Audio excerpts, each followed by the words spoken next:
Hello friends, আসসালামু আলাইকুম।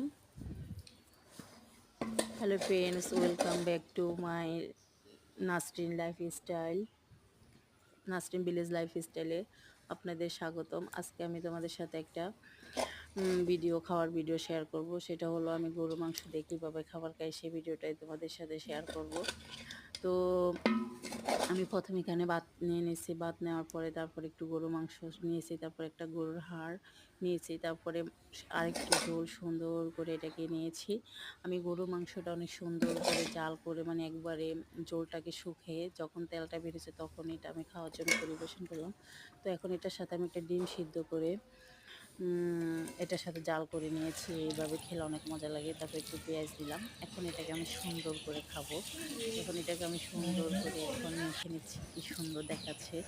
আমার তো তখন যে কি মজা লাগছিল, কি টেস্ট লাগছিল যে বলে বোঝাতে পারবো না। এখন আমি একটু একটু করে খাবো। দেখো কি সুন্দর কালার আসছে, দেখতে অনেক সুন্দর। আর মাংসগুলো একবারে নরম নরম হয়ে গেছিলো। দেখো মাংসের সাথে একবার টান দেওয়ার সাথে চলে আসছে। এটাকে আমি অনেক সুন্দর করে অনেকক্ষণ কষিয়ে তারপরে এটাকে আমি রান্না করেছি।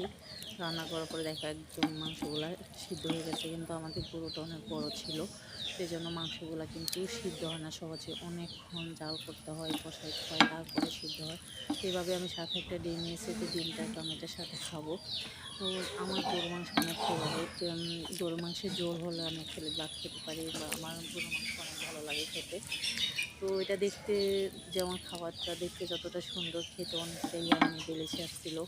কী যে মজা ছিল যা বলে বোঝাতে পারবো না। হয়তো আমার মতো যারা গরু মাংসর লাভার তারাই বুঝবে এভাবে খাওয়ার মজাটাই কি।